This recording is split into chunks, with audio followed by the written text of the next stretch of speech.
Menuju kejayaan, kita akan pada yang sepi, jalan yang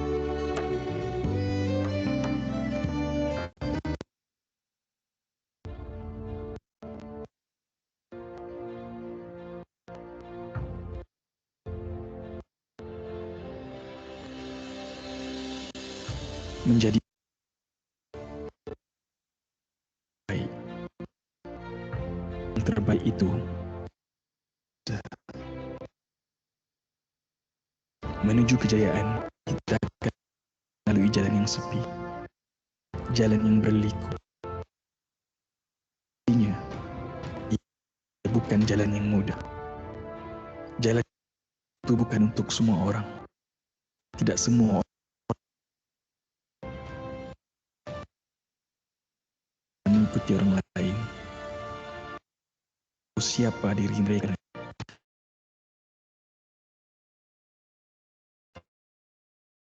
Ikuti jalan mereka sendiri, akan dapat menemukan potensi diri mereka yang sebenar. Terbaik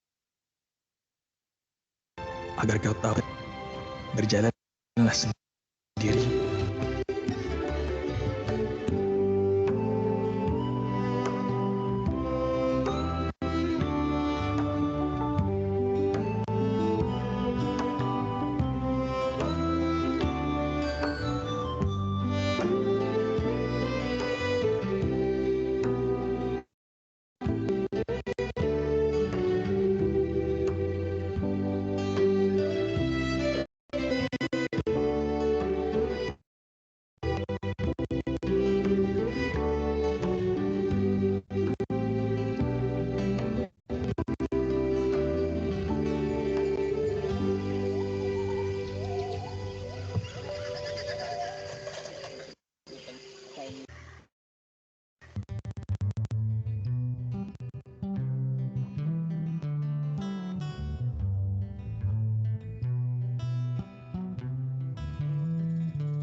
share dah, share je.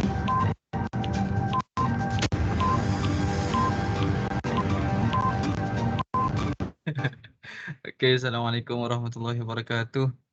Alhamdulillahirabbil alamin wassalatu wassalamu ala asyrafil anbiya'i wal mursalin wa ala alihi wa sahbihi ajma'in. Qala rabbi shrah li sadri wa yassir li amri wahlul 'uqdatam min lisani yafqahu qawli. Rabbi yassir wa la tu'assir ya karim. Banyak baiknya kita mulakan sesi pada petang ini dengan Ummul Furqan Al-Fatihah. A'udzubillahi minasyaitonirrajim. Bismillahirrahmanirrahim. Alhamdulillahirabbil alamin arrahmanir rahim maliki yaumiddin. Iyyaka na'budu wa iyyaka nasta'in ihdinas siratal mustaqim siratal ladzina an'amta 'alaihim ghairil maghdubi 'alaihim waladdallin. Amin. Yang saya kasihi dan saya hormati Barisan Pengurusan Kanan Lembaga Tabung Haji, yang saya kasihi Puan Rina Sarif, Ketua Pegawai Modal Insan Lembaga Tabung Haji, Barisan Pengarah Wilayah, Barisan Pengarah Negeri, pengurus-pengurus cawangan dan semua keluarga tabung haji yang saya kasihi sekalian. Alhamdulillah, syukur kita kepada Allah Subhanahu wa taala dengan kesempatan yang Allah berikan kepada kita pada petang ini untuk sama-sama kita bersama-sama dalam satu majlis ilmu yang mana kita pasti bahawasanya majlis ilmu ni adalah salah satu daripada taman-taman syurga.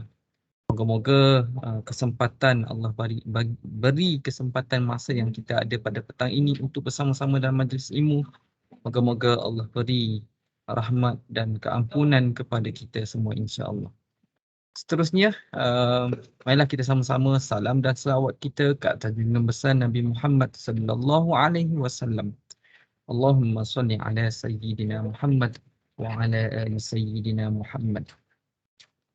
Tuan-tuan haji, puan-puan hajah yang saya kasihi sekalian, alhamdulillah kita diberi kelapangan masa pada petang ini untuk mendengar perkongsian ilmiah pada siri Let's Talk Mental Health siri 1, yang mana pada minggu lepas kita bersama dengan siri Motivasi Kerjaya siri 1, dan pada minggu ini kita bersama-sama dalam siri Let's Talk Mental Health siri 1 yang akan membincangkan tajuk risau. Biasa ni kita lalui ni perkara-perkara risau, bimbang dan sebagainya ni.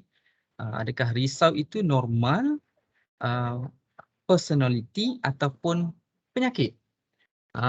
Yalah, kita selalu dengar pada setiap hari, kita sering berfikir, kita sering bercakap berkaitan dengan risau ni. Risaulah kalau macam tu, kalau macam ni. Bimbanglah kalau macam tu, kalau macam ni kan. Sama juga dengan pandemik COVID-19 yang kita dah lalui, kita dah hadapi sehingga pada hari ini juga banyak memberi kerisauan kepada kita semua.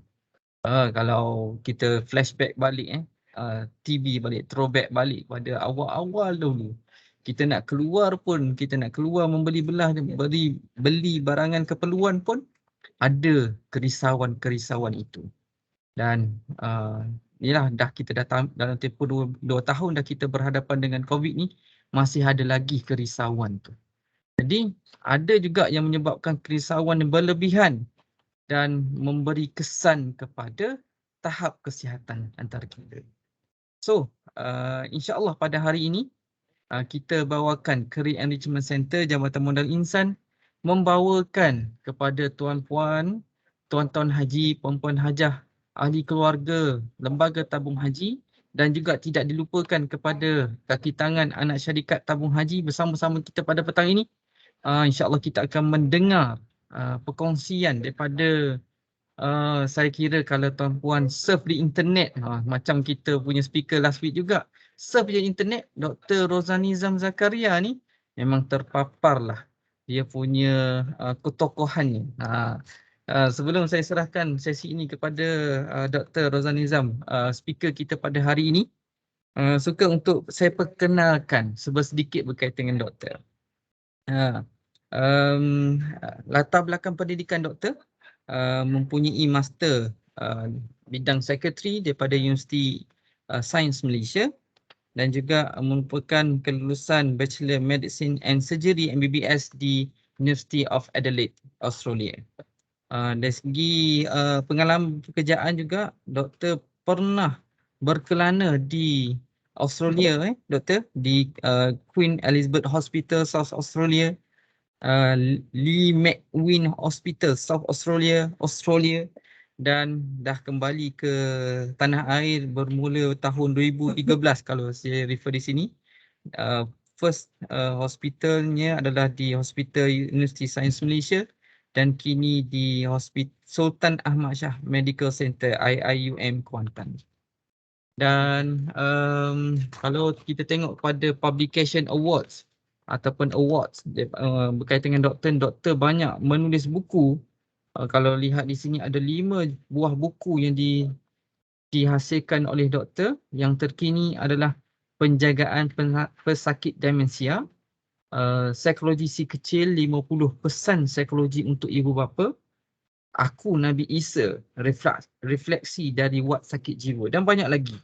Scientific publication doktor pun saya kalau kira memang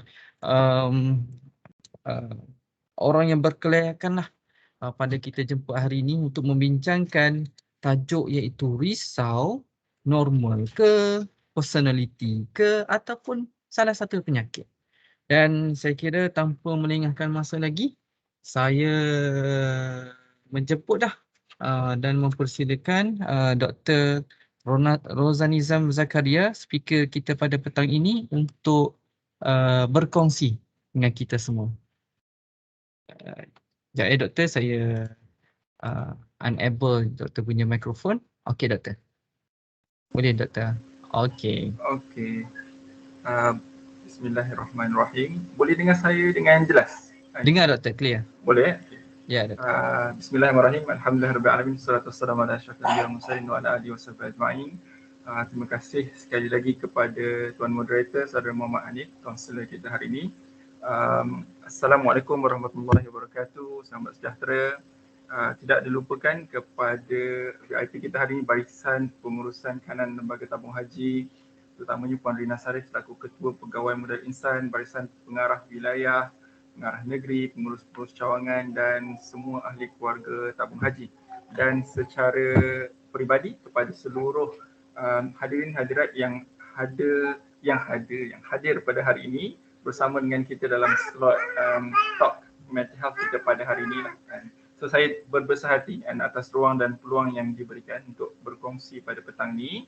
Cumanya mungkin ni di petang-petang Rabu yang berbahagia ni, walaupun tajuk kita agak heavy, kita nak cerita tentang topik anxiety, risau, adakah dia normal, personality, penyakit, tapi saya akan cuba untuk membawakan perkongsian ataupun poin-poin yang saya nak kongsikan petang ni dalam suasana yang santai lah. Dan petang-petang Rabu ni kita nak heavy-heavy sangat pun tak boleh. Dan saya juga nak bagi sedikit disclaimer. Kalau boleh saya nak bagi sikit. Penting, disclaimer ni sangat penting. Saya sepatutnya dijadualkan untuk berkongsi petang ni di pejabat, ni waktu pejabat. Waktunya di klinik lah, maksudnya hari Rabu petang ni saya dah kosongkan klinik saya. Saya bersiaran secara langsung di klinik. Tapi Allah ada perancangan lain, anak saya dia tak sihat. So tak boleh hantar ke nursery. So semalam ibu dia cuti, hari ni saya cuti. So saya bersiaran ni, anak saya yang kecil ni 2 tahun ada dekat bawah ni lah kan. So harapnya dia boleh bertahan sejam ni, tak kacau babah dia. Tapi sekiranya ada sedikit sebanyak gangguan tu, harapnya kita sama-sama memahamilah. Norma baru online ni kita dah biasa dah. So semua orang melaluinya. And so kita sama-sama give and take lah insyaAllah. Sebab tu saya kata santai-santai. So kalau serius sangat tiba-tiba anak melompat kat belakang, dia tak jadi juga. Saya nak kongsi saya punya slide saya, bagi saya beberapa saat sekejap. Saya nak allow sharing.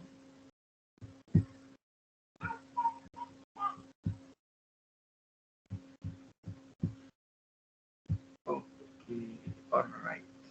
Boleh nampak saya punya slide? Okey, dah nampak doktor.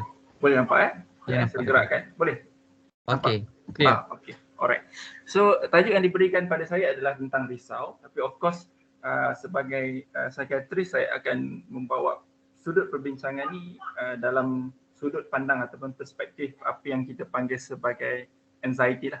So of course anxiety ni adalah perkataan bahasa Inggeris yang kita guna dengan kerap dalam psikologi ataupun dalam konteks perubatan sebab dia merujuk kepada salah satu kelompok penyakit mental yang lazim berlaku, iaitu anxiety disorder. So kalau kita nak terjemahkan di dalam bahasa Melayu, kita sukar untuk cari satu perkataan yang equivalent. Kita akan jumpa istilah-istilah yang berlegar sekitar anxiety, resah, risau, cemas, gelisah, stres, semua ni diguna pakai bersekitar pada topik anxiety. Tapi hari ini kita akan cuba memahami anxiety ni dari sudut pandang psikologi. Cuma mungkin saya punya perkongsian ni akan bercampur-campur lah. Dia punya sumber dia ada dalam bahasa Melayu dan bahasa Inggeris. Tapi saya akan berkongsi dalam bahasa Melayu dan saya akan cuba untuk spare beberapa ketika dekat hujung nanti sekiranya ada sebarang persoalan. Selalunya topik anxiety ni kalau saya kongsikan dekat saya punya pelajar perubatan, anxiety itself tu je boleh ambil masa sampai 3 jam untuk complete everything about anxiety. So kita ada sejam hari ini, kalau kita tolak question and answer kita ada 45 minit, 50 minit. So kita cuba cram, tapi sebab orang tabung haji dia bijak-bijak belaka, banyak minum air zam-zam insyaAllah. So saya tak risau sangat. So kita cuba untuk go through, untuk tengok mana yang dapat lah insyaAllah. Yang penting sebenarnya, kita bukan dekat penghujung perkongsian ini nak menjadikan kita pakar dalam bidang anxiety. Dan sebab tu saya selalu beri warning ataupun peringatan setiap kali saya berkongsi tentang topik kesihatan mental.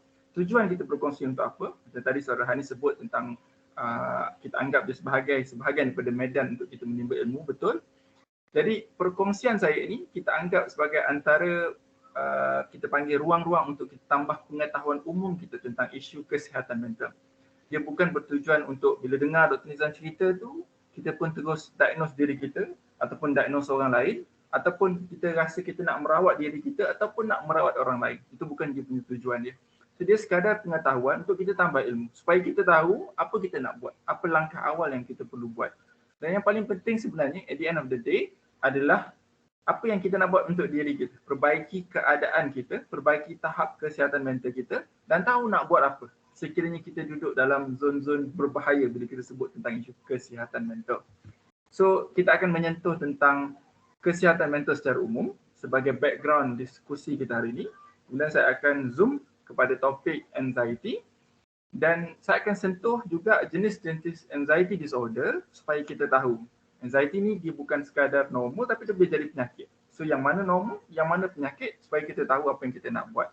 Dan hopefully kita sempat dekat hujung cerita tips-tips umum tentang apa yang kita boleh buat untuk mengawal anxiety kita yang normal itu supaya dia tak jadi penyakit, atau apa yang kita nak buat sekiranya anxiety kita tu ataupun anxiety orang di sekeliling kita tu sampai tahap dia dah kita kata ada gejala-gejala, petanda-petanda dah menjadi penyakit. So ini benda yang kita perlu faham. So saya sebenarnya sangat-sangat berbesar hati bila tabung haji dia allocate time untuk staff belajar, mendengar perkongsian tentang isu kesihatan mental. Dan sebab sebagai seorang Islam, sebagai seorang Muslim, dan kebanyakan kita, and of course pendengar hari ini, dan kita nak melihat juga dari sudut pandang seorang Muslim, isu kesihatan mental ni bukan benda yang jauh daripada kita.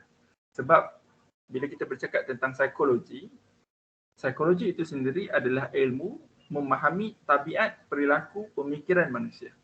Dan sudah tentu bila kita bercakap tentang manusia, dan kita mesti belajar untuk mengenal manusia supaya akhirnya kita ni boleh berfungsi sebagai manusia, jadi hamba Allah yang lebih baik, jadi khalifah Allah yang lebih baik. Dan sebahagian daripada resepi untuk jadi hamba Allah dan khalifah Allah yang baik itu adalah memiliki mental yang sihat. Dan sebab tu kalau dalam Islam, apa benda pun, kalau dalam bab syariat, dia letak prasyarat, dia mesti berakal, dia mesti waras.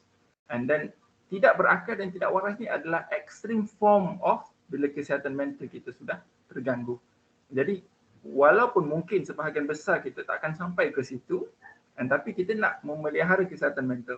Sebab tu kalau kita cakap tentang maqasid syariah sekalipun, antara elemen dalam maqasid syariah itu adalah hifzul aql, dan memelihara akal manusia. Dan sebab tak ada akal dan dia tidak ada nilai yang menyempurnakan kejadian dia sebagai manusia. Sebab tu kita selalu tekankan Dan bila kita sebut tentang kesihatan, nak sihat, nak tubuh badan sihat, dia bukan sekadar isu cerita tak ada gout, tak ada darah tinggi, tak ada kencing manis, tak ada penyakit jantung, tak ada COVID semata-mata. Tak cukup sihat semata-mata tak ada penyakit-penyakit tu. 3 serangkai ke, 4 serangkai ke, 5 serangkai berangkai-rangkai ke. Tapi kesihatan yang sebenar adalah bila dia sihat, bukan sekadar fizikal, tapi dia juga sihat aspek lain kemanusiaan. Termasuk aspek lain kemanusiaan tu adalah sihat secara intelektual, pemikiran dia, sihat secara mental dan sihat secara spiritual, of course, kita sebagai seorang hamba Allah. Dan sihat mental ni simple je nak faham mental sihat tu macam mana. Kita kena faham bahawa mental manusia ni dia ada 3 department. Kalau tabung haji dia ada banyak department dia. Mental kita ni salah satu division dalam kita punya penciptaan ni pun ada department dia. So department dia yang pertama department yang handle bab pemikiran. Yang kedua department yang handle bab emosi. Yang ketiga department yang handle bab perilaku. Jadi sihat mental simple je. Maksudnya fikiran dia sihat, emosi dia sihat, tingkah laku dia terurus. Fikiran sihat maksudnya apa? Dia boleh berfikir dengan baik, membuat pertimbangan dengan baik dan mengurus kehidupan dia dengan baik. Emosi dia tidak terganggu dan sedih, marah, suka semua berlaku dalam keadaan yang boleh dikawal. Dan bila dua tu sihat, tingkah laku dia terurus dengan baik. Sebab apa mental tu nak kena sihat? Sebab indikator mental yang sihat ada 3. Pertama, dia boleh mengurus stres yang berlaku dalam kehidupan dia dengan baik. Yang kedua, dia boleh berurusan dengan orang lain secara normal, secara sihat. Dan yang ketiga, dia boleh berfungsi, bekerja, belajar kalau dia student secara produktif. So ada 3 ni maknanya mental dia sihat. Hilang 3 ni maknanya mental dia terganggu. So terganggu kat mana? Dia mesti terganggu salah satu daripada 3 elemen ni. Fikiran, emosi ataupun tingkah laku. So itu WHO punya definition kesihatan mental. So kalau kita lihat, kalau kita nak faham kesihatan mental, kita kena faham dia bukan sekadar tak ada depression, tak ada anxiety, tak ada schizophrenia, tak ada bipolar disorder, maknanya kita sihat. Sihat dalam segi konteks kesihatan mental ni dia bukan bermaksud black and white, hitam putih, ada atau tak ada. Tapi kesihatan mental ni dia wujud dalam spektrum. Maksudnya ada orang sangat sihat, ada orang sederhana, ada orang kadang-kadang okey, kadang-kadang tak okey, ada orang dia tak okey sampai tahap jadi penyakit. So, kalau ada 100 orang dan buat kerja ke, dekat kampung kita ke, dekat taman kita ke, dan kalau kita susun berdasarkan hierarki kesihatan mental, level kesihatan mental kita, kita akan nampak ada orang yang happy. Dan apa-apa jadi bahagia je. Ni saya sebut geng-geng wali-wali Allah lah. Kat tabung haji banyak dah ni. Dan gaji ada ke, gaji tak ada ke, kena cuti kena berku ke, dia senyum, dia happy reta je. Dia kata semuanya telah tertulis. And so dia happy. And ada yang duduk tengah-tengah. And duduk tengah-tengah ni macam kebanyakan kita lah. And awal bulan, hujung bulan, gaji, happy. Tolak tu, tolak ni, tengah-tengah bulan dia dah start tak berapa nak happy. Hujung-hujung bulan, dia dah tak boleh nak tegur sangat dah. And sebab dia punya kesihatan mental dia tak berapa nak stabil dah. Tapi ada setengah orang, 14%, dan 10-15% daripada individu di dunia ni, dia akan terkesan sampai masalah mental tu jadi penyakit. Dan bila penyakit ni maksudnya doktor diagnose dan dia perlukan rawatan yang spesifik. Dan kedudukan kita dalam kesihatan mental ni dia tak statik. Dan dia tak, maknanya hari ni kita duduk kat zon hijau tu, selama-lamanya kita macam tu. Dia akan bergantung kepada 2 faktor. Kedudukan kita dekat mana. Dia sentiasa berubah, dinamik. Pertama, dia bergantung kepada apa yang berlaku dalam kehidupan kita. Stres tak stres. Orang single lain ujian dia, orang kahwin lain ujian dia, masa PKP lain ujian, lepas PKP lain ujian, masa anak PDPA lain, masa anak dah pergi sekolah lain ujian dia. Dan yang kedua, dia bergantung kepada kita, internal factor. Tadi external factor. Yang kedua, dia bergantung kepada kita punya level kekuatan, ketahanan, resilient kita. Sebab tu ada orang, tak ada benda berlaku, benda kecil dia berlaku dalam kehidupan. Tapi dia boleh terkesan, stres sampai tahap jadi penyakit. Eksternal sikit tapi internal bermasalah. Ada orang eksternal huge, besar. Rumah tenggelam air, kereta hilang, isteri sakit, anak sakit, duit tak ada, bisnes lingkup. Eksternal macam-macam. Tapi sebab dalam kuat, dia bangkit balik. Resilient. Dia kembali menapak semula daripada ujian apapun yang datang dalam hidup. So external dan internal akan menentukan kedudukan kita dalam dalam mental health spectrum. Jadi nak faham kesihatan mental, kita kena faham bahawa di sana ada elemen dalaman, faktor dalaman yang mempengaruhi kesihatan mental kita, dan ada faktor luaran. Dan kalau dua faktor ini terjejas, sesetengah individu dia akan dapat penyakit. Itu yang kita sebut sebagai penyakit mental. Dan bila datang penyakit mental, dia akan datang dalam pelbagai bentuk. Salah satunya adalah anxiety disorder. So, sebab tu hari ini kita cerita tentang anxiety disorder, dan sebab kita nak belajar salah satu bentuk kalau kita sakit, rupa dia macam mana dan apa tanda dia. Dan sebab tanda awal penyakit mental tu boleh datang dalam pelbagai bentuk. Macam saya sebut tadi, ada tanda fikiran, tanda emosi, ada tingkah laku. So perubahan fikiran, mungkin dia jadi risau, dia tak boleh nak fokus, kerja yang selalunya boleh buat, tak boleh nak buat, asyik memikir masalah, terganggu fikiran. Ada orang dia terganggu emosi, mudah marah, mudah terasa sedih, rasa putus asa, rasa tak nak hidup. Ada orang berlaku perubahan tingkah laku, tak nak keluar, hempas pintu, left WhatsApp group, road bully, mengamuk dekat jalan. Sebab apa? Sebab tingkah laku dia dah mula terkesan akibat mental yang sudah mula terjejas. Sebab tu kita kena kenal tanda-tanda dia, sebab tanda-tanda ni unik untuk setiap individu. Berbeza individu, berbeza tanda-tanda dia. Tapi secara umum, biasa kita dengar masalah kesihatan mental akan datang dalam bentuk sama ada dia stres, ataupun lebih spesifik dia jadi anxiety, ataupun dia jadi depression. Hari ini kita akan zoom dekat anxiety sebab kita nak kenal anxiety tu rupa dia macam mana. So ini contoh penyakit-penyakit mental yang lazim berlaku, dan insyaAllah dalam siri-siri akan datang, akan ada pakar-pakar lain yang datang akan cerita aspek-aspek yang lain. So habis komplit nanti, dan siri-siri ini makin bertambah ilmu kita tentang penyakit-penyakit mental. Ada orang kata, dulu-dulu mana ada penyakit-penyakit macam ni? Hari ni je budak-budak sakit tu, sakit ni, depressed lah, nak suicide lah. Sebenarnya, hakikatnya adalah penyakit mental ni bukan bermula seminggu, 2 minggu ni. Dia dah bermula daripada zaman awal kewujudan manusia lagi. Sebab tu ilmuwan Islam, Abu Zaid al-Balkhi, dan ilmuwan Islam, Abu Zaid al-Balkhi nama dia, dan hidup sekitar kurun ke-12 Masihi, antara ilmuwan yang pertama mendefinisikan kesihatan mental, penyakit mental. Dia bahagikan penyakit mental kepada 2 jenis, atib al-ruhi dan atib al-qalbi. Yang 2 jenis penyakit yang kalau hari ini kita faham merujuk kepada penyakit-penyakit psikologi. Dan depression, kalau dalam bahasa Arab disebut al-huzni, dan depression itu sendiri, istilah itu sendiri mula diperkenalkan oleh Abu Zaid al-Balkhi ini sendiri. Sebab tu kadang-kadang ada pasien saya, dan dia takut ambil ubat. Dia kata ini semua bahayalah doktor, ini semua masalah benda-benda yang kita orang sains ni lah yang cipta. Sebenarnya tak. Dan sebenarnya kalau kita betul-betul faham, penyakit dengan nama depression ni sudah lama difahami sebagai penyakit yang perlu dirawat. Sebab tu dalam sejarah Islam, kurun ke-12 Masihi lagi, sudah ada ward psikiatri. Dan 10 kurun sebelum orang barat faham orang yang sakit mental ni kena dirawat, di Mesir dan di zaman Abbasiyah sudah ada hospital. Nama dia Hospital Ibn Tulun di Mesir. Yang ada satu ward khas untuk mereka yang alami penyakit mental. So penting untuk kita faham supaya orang Islam ni dia tidak kembali ke belakang. Dan makin kita memahami tentang ilmu ni, sepatutnya kita makin sophisticated, makin canggih kita punya perawatan.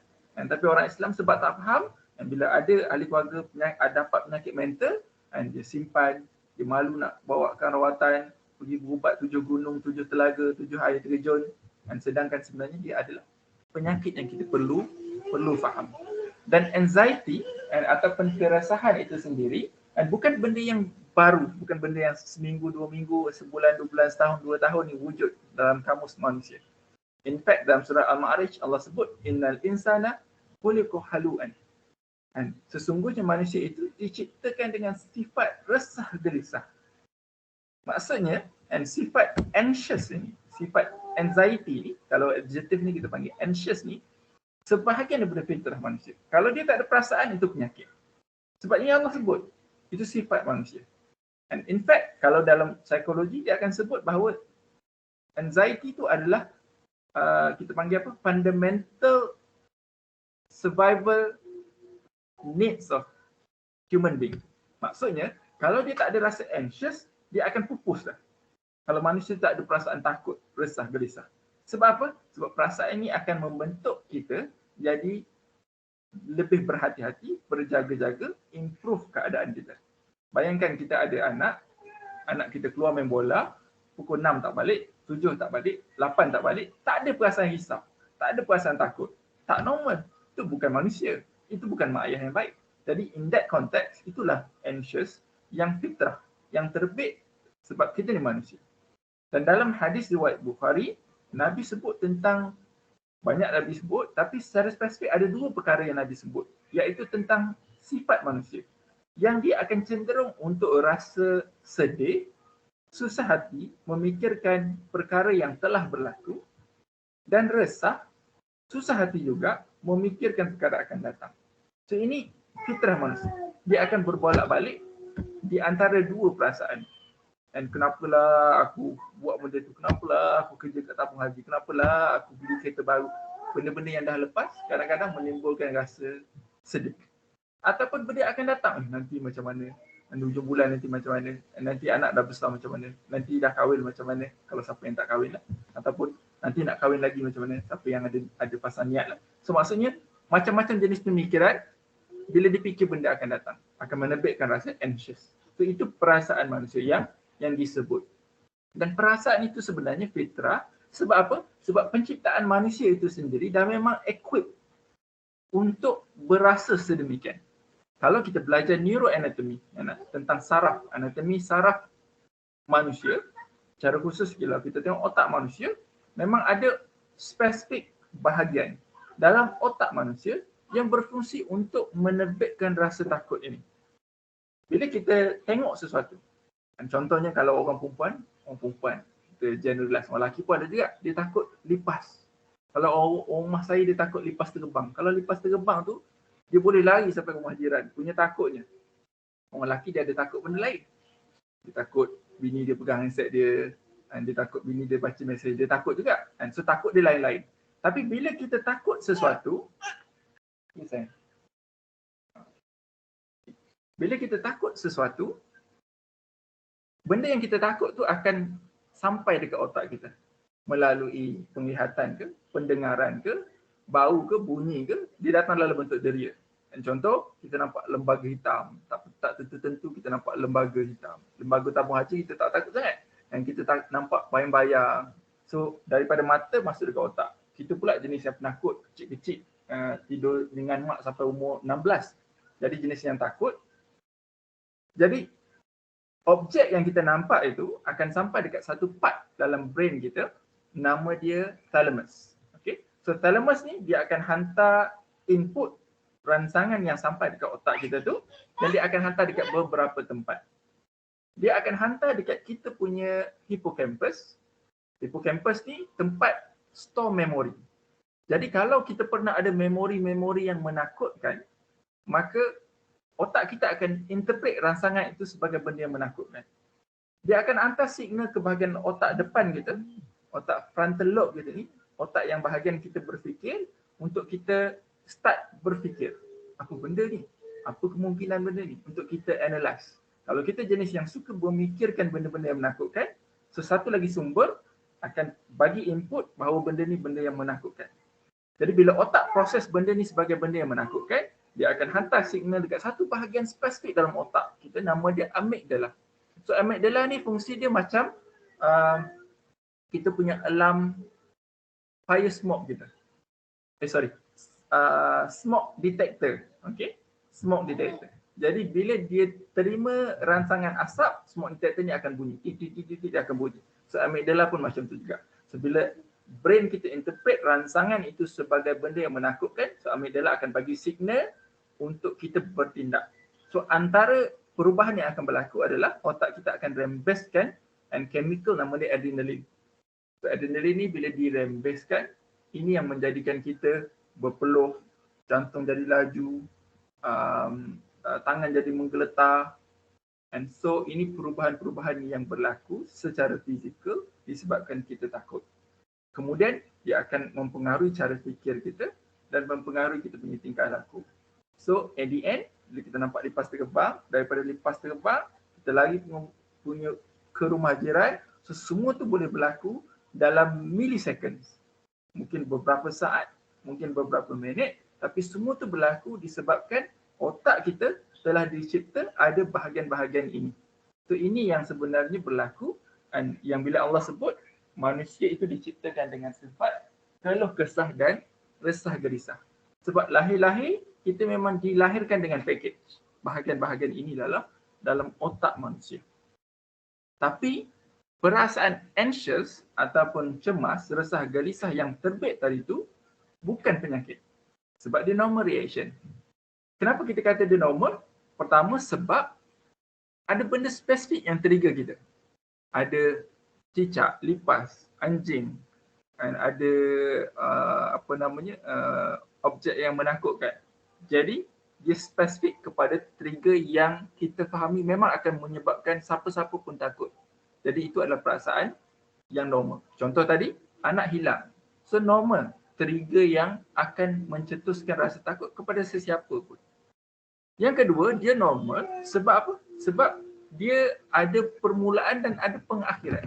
So kalau kita takut dengan lipas, bila lipas tu dah tak ada ataupun suami dia hentam lipas tu ataupun isteri dia tolong hentam lipas tu bagi pihak isteri dia, maka rasa takut itu pun habis. And so settle, boleh balik semula makan macam biasa, main telefon macam biasa. So itu petanda dia normal. Okay?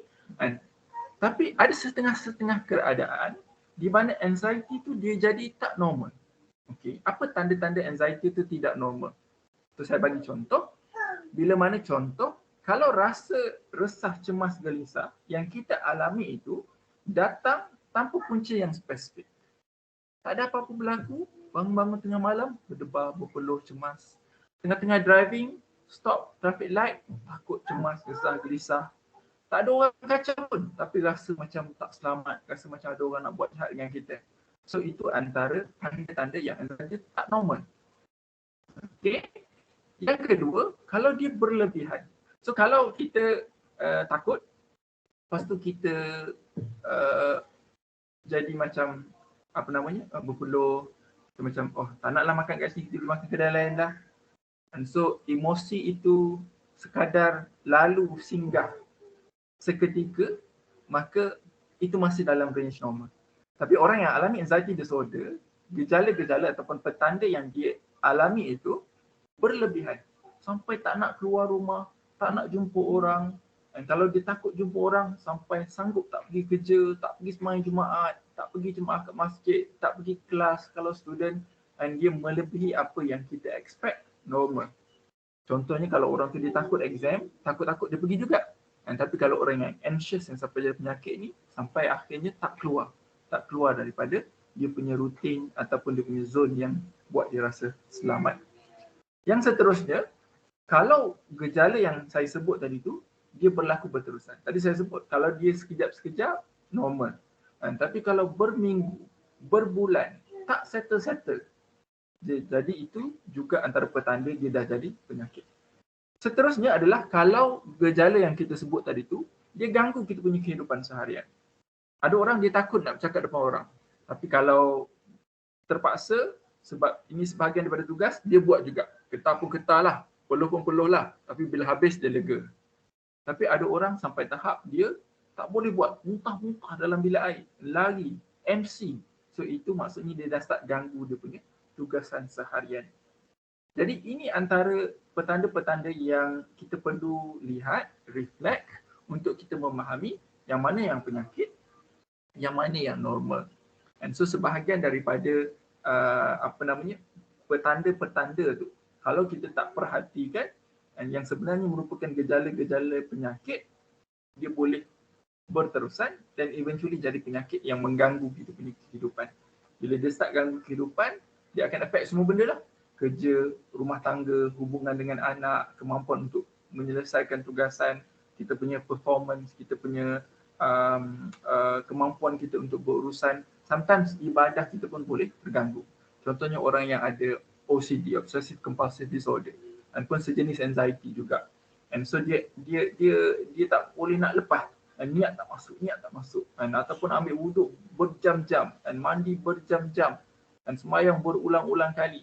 And ada orang sampai tahap akhirnya dia give up. Malah lah sembahyang, tak boleh sembahyang lah. Dan jadi penyakit kalau sembahyang. And so dia tak tahu sebenarnya benda tu penyakit yang perlukan rawatan.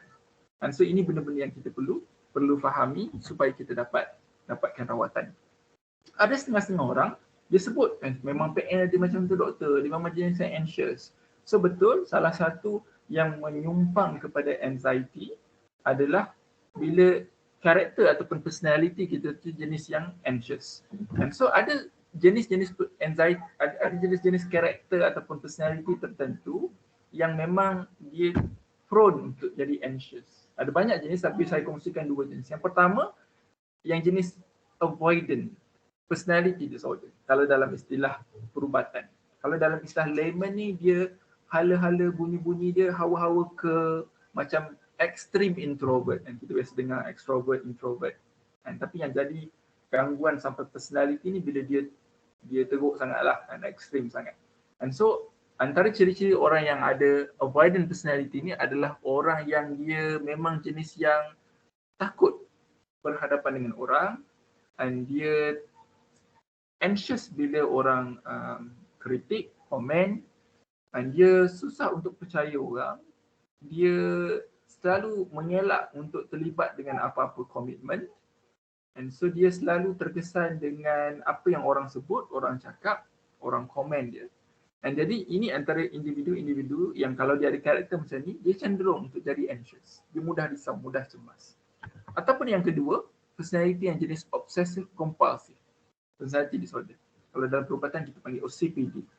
Dan orang yang jenis yang sangat skema, sangat rigid, tak fleksibel, perfectionist, susah nak delegate kerja dengan orang. Kalau macam tu lah. Dan selalu mengejar kesempurnaan sampai dia pun tak faham kenapa dia kena buat benda tu. Dia buat just for the sake of buat sebab dia nak achieve perfection tanpa dia rasa seronok dengan apa yang dia buat. So kadang-kadang orang yang macam ni pun dia cenderung jadi anxious. Sebab apa?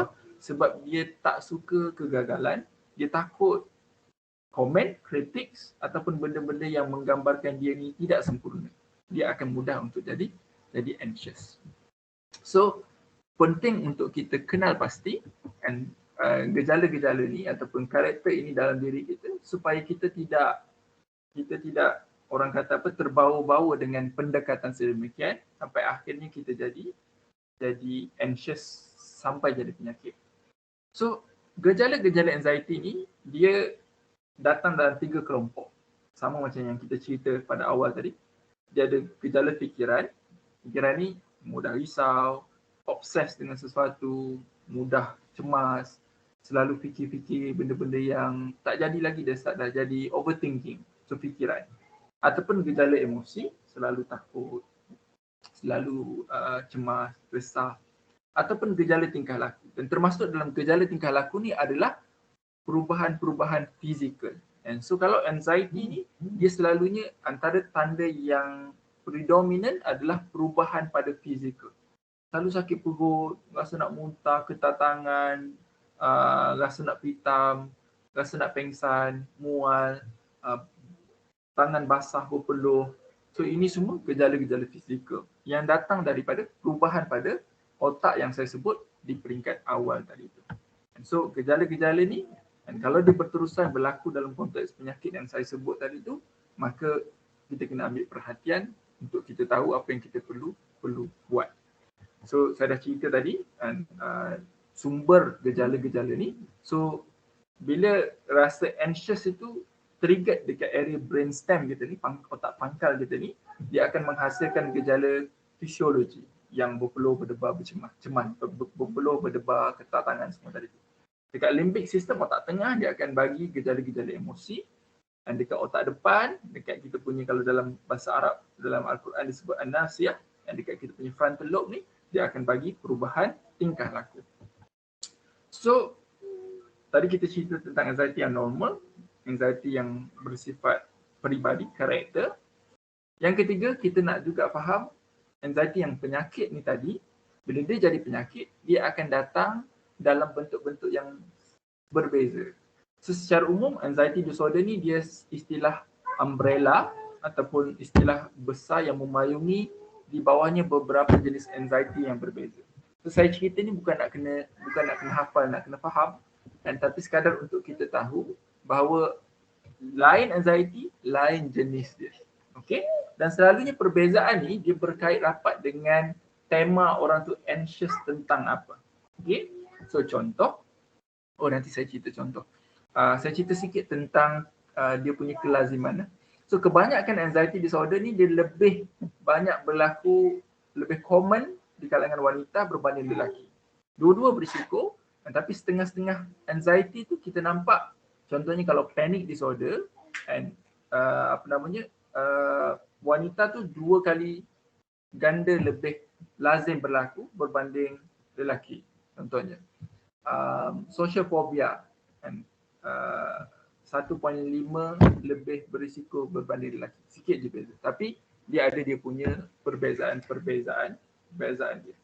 Kelaziman, and so secara umum lifetime prevalence kelaziman anxiety lebih kurang 7 ke 8%. Maksudnya 7 ke 8% individu, 10 ke 15%. 10 ke 15% individu daripada 100, 10 ke 15 orang berisiko untuk dapat anxiety disorder. Dan kalau kita breakdown, lain anxiety dia akan ada lain prevalence dia. So contoh anxiety disorder ni yang pertama kita panggil generalized anxiety disorder. Di mana dia anxious, risau, semua benda. Sebab tu namanya generalized anxiety disorder. Dan ini jenis orang yang ikan. Ya. Okay. So orang yang ada generalized anxiety disorder ni dia anxious dengan semua benda. Dan dia risau pasal anak, risau pasal isteri, risau pasal kerja, risau pasal kereta, risau pasal duit. Dan kerisauan ni sampai mengganggu dia punya kehidupan sebab dia berterusan berbulan-bulan sampai menyebabkan terganggu tidur, terganggu selera makan, hilang tenaga, tak boleh fokus. Dia jadi mudah marah, stres lah kalau dalam bahasa mudahnya. So kalau kita anxious dengan pelbagai tema berterusan berbulan-bulan, and so ini antara gejala-gejala generalized anxiety disorder.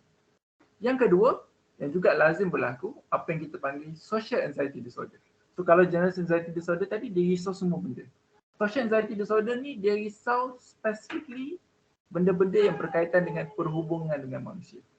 So dia risau orang tengok dia. Dia takut orang judge dia. Dia takut orang tengok performance dia.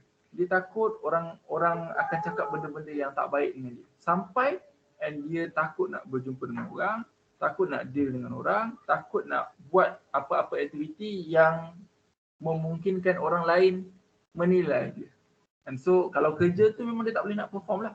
Dan dia tak boleh nak buat. And kalau budak-budak tak nak pergi sekolah lah. And sebab dia takut cikgu, takut dengan kawan-kawan. Jadi boleh berlaku.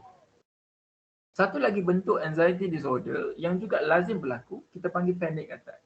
Okay? So panic attack ni adalah bila mana anxiety tu dia datang macam spike. Datang, okey. Tu datang balik, tu hilang, datang balik. So yang datang sekejap ni, tiba-tiba berdebar, cemas, berpeluh, rasa nak pengsan ni, kita panggil dia panic attack. Okay? Kalau panic attack tu berulang, datang berkali-kali dan lebih daripada sebulan, ganggu kita punya kehidupan sampai kita elak nak pergi kerja, elak nak drive, elak nak buat apa-apa. So itu adalah antara gejala-gejala keadaan yang kita panggil sebagai panic disorder. Gangguan kecelaruan anxiety jenis panic. So ramai orang kadang-kadang dia tak perasan apa yang dia alami tu panic. And so dia ingat dia sakit jantung. Pergi jumpa doktor A, B, C, D, 10 doktor jumpa. Semua kata jantung dia sihat. Tapi dia tak berhenti dapat. And jantung jadi laju. And doktor cek darah, kata darah normal, buah pinggang, jantung, kecil manis, darah tinggi, semua tak ada. And tapi dia dapat berpeluh, berdebar, bangun tengah-tengah malam, ketak tangan. Sebenarnya apa yang dia alami itu adalah gangguan psikiatri, gangguan kesihatan mental, jenis panic disorder. Dan ada yang kadang-kadang tu sampai bertahun tak tahu pun yang dia alami itu sebenarnya panic disorder. Sedangkan dia sebenarnya adalah gangguan yang boleh dirawat, mudah dirawat kalau kita datang kepada tempat yang betul dan dapatkan rawatan awal. So, siapa yang berisiko untuk dapat anxiety disorder ni? Yang pertama, kalau kita ada sejarah ahli keluarga yang juga ada penyakit yang sama. Kadang-kadang kita tak perasan, mak kita, datuk kita, nenek kita mungkin tak pergi jumpa doktor, zaman dulu tak ada. Tapi kalau kita fikir-fikir, mereka pun ada gejala-gejala tu. Kadang-kadang kita nampak dekat pesakit kita, oh betul lah doktor, saya rasa mak saya pun sebenarnya ada anxiety.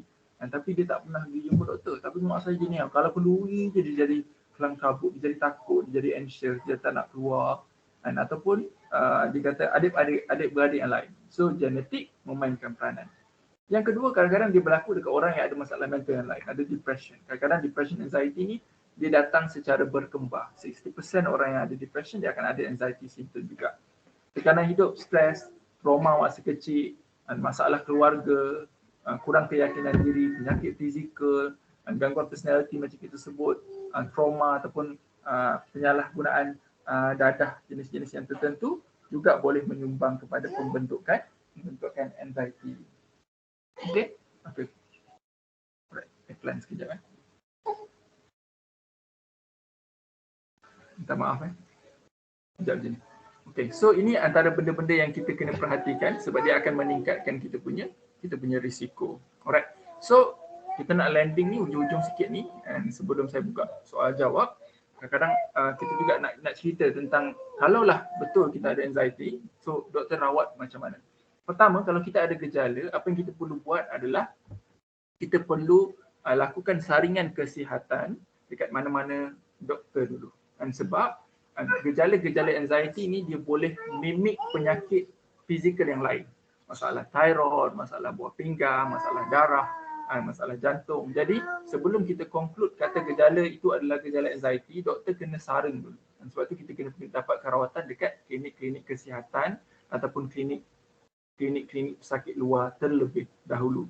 So kalau doktor dah sahkan bukan penyakit lain, dia rujuk ke psikiatri, baru doktor bahagian psikiatri akan buat penilaian lanjut dan buat pengesahan diagnosis. And so daripada situ baru kita akan tentukan rawatan yang sesuai untuk gangguan yang kita alami tersebut. Okay, so rawatan macam mana? So rawatan dia akan datang dalam bentuk holistik. So ada rawatan dalam bentuk biologi, ada setengah memerlukan ubat, rawatan dalam bentuk psikologi, kaunseling atau psikoterapi, bantuan dalam bentuk sosial dan juga spiritual. Semua ni kena berlaku secara seiring. So kalaulah doktor kata, kalau ada individu kat dalam ni ataupun ada ada ahli keluarga kita yang doktor kata ada anxiety disorder, so apa benda yang kita kena buat? Apa yang kita kena tahu? Yang pertama, sebagai langkah untuk kita bantu diri kita, kita kena kenal penyakit kita tu macam mana. Belajar. And so ini introduction, mukadimah. And so kalau contoh doktor kata kita ada panic disorder, so belajar mengenai panic disorder ni supaya kita lebih memahami. Samalah kita ada penyakit macam manis ke, darah tinggi ke, kita kena belajar tentang penyakit kita ni supaya kita faham apa yang kita sedang lalui, what are we dealing with. Yang kedua, kita kena faham rawatan kita. Kalau doktor kata kena ambil ubat, kena faham kenapa kena ambil ubat, bila kena ambil ubat, bila boleh stop, kenapa kena ambil, kenapa tak boleh tinggal. Kita kena faham kita punya rawatan. Yang ketiga, kita kena jaga kita punya rutin seharian kita. Sebab orang yang anxious ni dia sangat sensitif kepada perubahan rutin. Tidur, makan, rehat, kita punya kerja mesti disusun dengan baik. Dan sebab kalau kita punya otak dah serabut dah, hidup kita pula tak tersusun. Bangun tak menentu, makan tak menentu, rehat tak menentu, exercise tak, dia akan affect kita punya brain, dia akan affect kita punya psikologi. Alright. Yang keempat, routines of compassion. Routines of compassion ni panjang cerita, dan saya selalu cerita dekat perkongsian saya. Dalam buku saya pun saya ada cerita, tapi secara mudah, routines of compassion ni adalah bila kita berbaik dengan diri kita. Dan maksudnya jangan letakkan diri kita ni dalam posisi yang menyebabkan kita burn out. Dan so selalu berbaik, berlapang dada, memaafkan diri, jangan letak expectation yang terlalu tinggi dengan diri sendiri. So ini semua rutin-rutin self compassion yang penting untuk kita buat kepada diri kita. Dan seterusnya rutin relaxation. Ini pun benda yang penting untuk kita juga selalu amalkan, iaitu belajar untuk bertenang. deep breathing, boleh belajar dengan kaunselor kita Tuan Hanif. Banyak teknik-teknik relaxation yang sebenarnya simple, tapi kalau kita tak buat, bila kita stres, susah nak buat sebab kita tak rutinkan di dalam kehidupan. So kenal pasti apa benda yang boleh trigger kita untuk jadi anxious, dan belajar untuk menerima kalau ada ujian dalam kehidupan kita, dan bina sistem sokongan dan orang sekeliling, dan redirect ataupun rechannel kita punya anxiety tu kepada sesuatu yang lebih produktif. Okay, and so ini benda-benda yang penting untuk kita integrate dalam kehidupan kita. Last saya nak kongsi. Kadang-kadang bila kita sebut tentang anxiety, orang akan tanya juga tentang overthinking. Sebab overthinking ni adalah salah satu facet ataupun salah satu wajah anxiety tu. Bila dia beri kesan kepada kita punya pemikiran. So overthinking ni macam kita sebut tadi lah, dia mikir panjang. Bila tak jadi lagi dia start fikir. So daripada satu fikiran bawa kepada satu fikiran, bawa ke satu fikiran, bawa kepada satu fikiran. So akhirnya dia jadi berlarutan. Dan sampai akhirnya dia tu tak boleh tidur, tak boleh nak buat kerja, risau manjang, fikir macam-macam. So apa yang kita boleh buat? Kalau nak belajar dengan detail tentang overthinking ni, saya ada share dekat saya punya YouTube, dan salah satu video saya dekat channel saya cerita tentang overthinking. Tapi saya nak share beberapa tips yang simple. Salah satunya adalah dengan kita belajar untuk menerima bahawa dalam kehidupan kita ini ada benda yang kita boleh kawal, ada benda yang kita tak boleh kawal. Bukan semua benda dalam kawalan kita. And so bila kita belajar menerima hakikat tentang lingkungan kemampuan kita, lingkungan kawalan kita, dia akan bantu kita untuk decide apa yang berbaloi untuk kita risaukan, apa yang tak berbaloi untuk kita risaukan. Sambil satu contoh mudah lah. Ada orang kadang-kadang tu dia sangat terkesan. Dia baca berita dekat Facebook, baca komen orang, benda tu boleh bagi kesan dekat dia sampai malam tak tidur. 2-3 hari dia tak boleh move on daripada orang punya komen, orang punya cakap-cakap tentang dia. So sometimes what we need to do adalah remind ourselves apa yang orang cakap, pandangan orang, apa yang orang tulis, apa yang orang upload, bukan benda yang dalam kawalan kita. Apa yang dalam kawalan kita? Kita boleh decide kita nak friend dengan siapa, kita nak follow siapa, kita nak log out bila, kita nak log in bila, itu benda yang kita boleh kontrol. Jadi daripada kita fokus kat benda yang kita tak boleh kontrol, we might as well fokus dekat benda yang kita boleh kontrol dan benda yang matters dalam kehidupan kita. So, itu benda yang kita perlu fikirkan. Satu lagi benda yang juga Nabi ajar adalah tentang cara kita deal dengan kerisauan yang datang dengan kehidupan kita. Dan ada satu hadis yang disebut, apabila kamu ditimpa sesuatu kemalangan, janganlah kamu mengatakan, kalaulah aku buat macam tu, mesti tak jadi macam ni. Kalaulah aku buat macam ni, mesti tak jadi macam tu. Berkalau-kalau. And so, ifs. Tapi Nabi katakanlah ini sudah tak ada Allah dan apa yang dikehendakinya pasti akan dilaksanakan. Sesungguhnya perkataan kalau akan membuka jalan syaitan. So bila datang pemikiran macam tu, dia akan buka pemikiran yang lain. Dan akhirnya dia akan buat kita jadi lebih resah dan lebih gelisah. Okay. So saya stop dekat situ.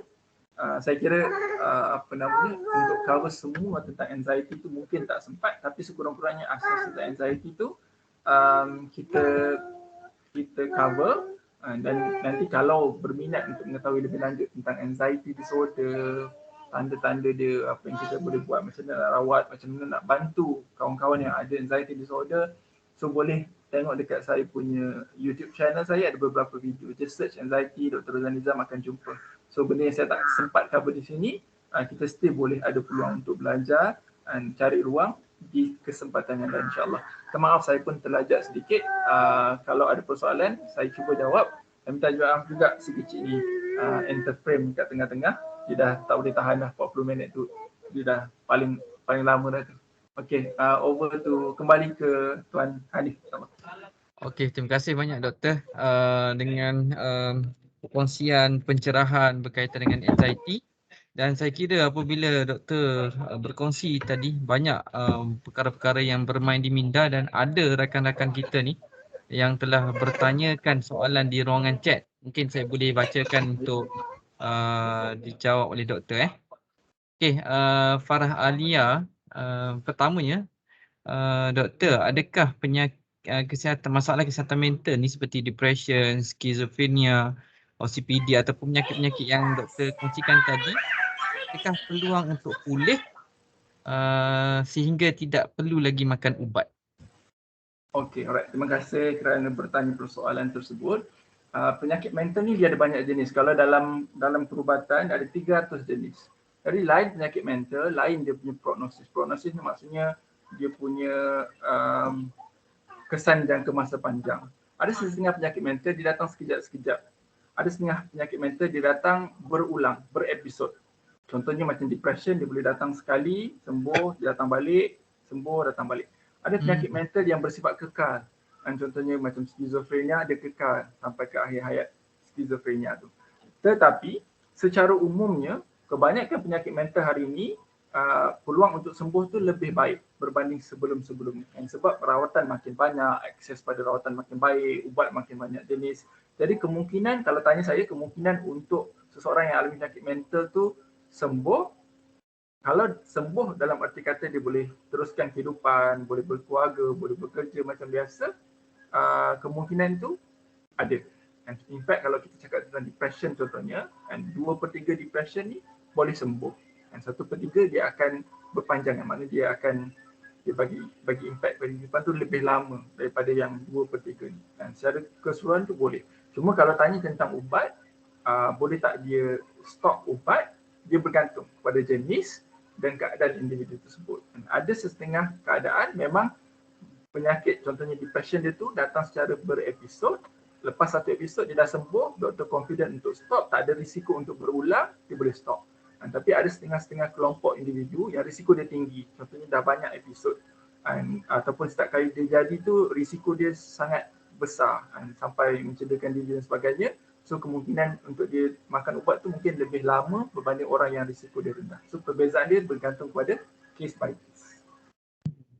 Okey doktor, ada soalan yang seterusnya ni berkaitan dengan pemakanan. Adakah pemakanan tu boleh mempengaruhi pemikiran dan perasaan? Dan adakah pemakanan tu sangat penting untuk kita seseorang pesakit tu untuk kembali pulih? Okay. So secara umum, secara saintifik tidak ada sebarang pemakanan spesifik yang disyorkan untuk mengelak dapat penyakit mental atau menyembuhkan penyakit mental. Cuma yang ada adalah general advice ataupun saranan umum berkenaan tentang pemakanan sihat, seimbang yang sama macam orang lain. Dia tak ada penyakit mental pun dia kena makan sihat seimbang, dia ada penyakit mental pun dia ada makan sihat seimbang. So tak ada sebarang kata makan kacang boncis ke makan tomato ke makan ikan patin, ikan salmon ke untuk mengurangkan risiko penyakit mental, tak ada lagi setakat ini. Cuma kadang-kadang tu kalau kita sebut tentang anxiety, ada setengah orang dia ada anxiety bersekali dengan masalah perut sebab dia macam ada kita kata macam ada kaitan kita panggil gastroesophageal reflux disease, GERD, dia sakit pedih ulu hati dan sebagainya. So kadang-kadang orang yang macam ni dia sensitif dengan makanan-makanan tertentu. So bila dia start pedih ulu hati, rasa nak muntah tu, anxiety tu datang. Jadi untuk individu macam tu, dia kena tahulah apa yang dia kena elak. Untuk elak GERD dia tu datang sebab GERD itu boleh mencetus dia punya anxiety. So itu je lah panduan umum.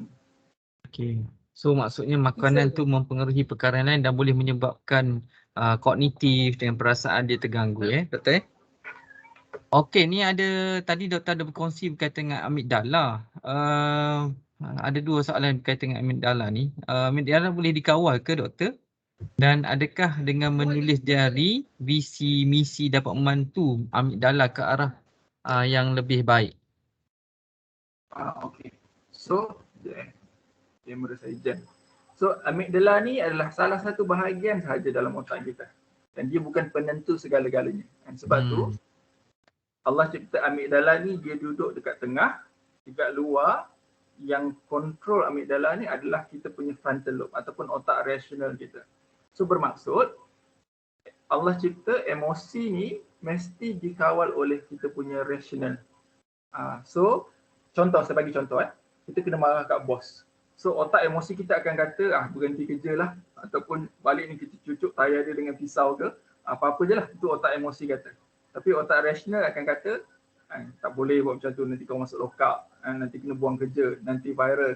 Jadi maksudnya amygdala ni dia boleh dikawal, iaitu dikawal oleh kita punya rasional. Sebab tu antara kunci nak kawal amygdala ni adalah dengan kita bertenang, tarik nafas, hembus nafas, supaya kita punya otak rasional kembali berfungsi. Kalau kita tak bertenang, otak emosi tadi tu, amygdala tu akan mengambil alih peranan otak rasional kita, menyebabkan kita bertindak berdasarkan emosi bukan rasional. Itu yang kalau kita tengok orang yang gaduh cerai-berai, gaduh pukul anak, pukul bini, berhenti kerja. Sebab apa? Sebab tindakan tu berlaku secara impulsif disebabkan otak emosi. Okay, thanks doktor. So saya kira peluang yang kita ada pada petang ni sangat-sangat terhad. Namun begitu doktor pun dah berkongsi laman-laman media sosial doktor untuk kita sama-sama follow, sama-sama kita subscribe lah mudahnya, follow, subscribe dan lihat, ambil intipati mafadah yang untuk yang terbaik untuk diri kita dan juga untuk ahli keluarga kita dan mana-mana yang boleh membantu rakan-rakan kita yang berada di sekeliling kita, insya-Allah. Okey doktor, terima kasih banyak untuk sesi petang ni dan rakan-rakan tuan-tuan haji, puan-puan hajah. Moga-moga sesi perkongsian pada petang ini sangat-sangat memberi manfaat kepada tuan-puan. InsyaAllah di akhir ini kami suka untuk sharekan kepada tuan-puan berkaitan dengan CSI. Boleh memberi maklum balas kepada sesi kita seperti hari ini dan akan datanglah, supaya sesi-sesi yang akan datang kita akan laksanakan dengan lebih baik dan lebih baik pada masa akan datang. Okey, di akhir sesi ni jomlah kita sama-sama coretkan kenangan bersama-sama. Kita boleh onkan kamera sama-sama yang bersama dengan kita lebih daripada mungkin dalam kurang 70 orang ni. Moga-moga kebersamaan kita pada petang ini, Haji Bakhtiar di Dungun, Haji di Sarawak ada bersama dengan kita, rakan-rakan, Ustaz Fairuz bersama dengan kita dan Dr. Nizam lah dengan anak yang comel tu. Okey. So, jom kita sama kita onkan kamera. Okey. Alhamdulillah. So, okey, mungkin kita boleh, mana Sri Kandi tak ada ni. Ramai Sri Kanda yang pada petang ni Okey, jom kita buat apa? Buat thumbs up lah minggu ni. Kita buat thumbs up. Okey. Alhamdulillah. Okey, terbaik. Okey, terima kasih banyak kepada semua dan juga tak lupa juga kepada Dr. Rozan Nizam Zakaria, halalkan ilmu yang telah doktor kongsikan kepada kami hari ini. Moga-moga kita boleh jadikan bekalan untuk kita dan yang pastinya sekiranya perlukan bimbingan, perlukan perawatan dan sebagainya, dapatkanlah perhatian daripada pakar-pakar yang ada. Dan sekiranya kami di Career Enrichment Center ni sentiasa bersedia untuk dihubungi, kami kaunselor dan juga rakan pembimbing akrab sentiasa bersedia untuk dihubungi untuk membantu anda semua, insya-Allah. Okey, so setakat itu saja untuk sesi pada petang ini. Terima kasih dan insya-Allah kita akan bertemu lagi pada sesi yang berikutnya pada masa akan datang. Saya akhiri dengan wabillahi taufik wal hidayah. Assalamualaikum warahmatullahi wabarakatuh. Terima kasih semua.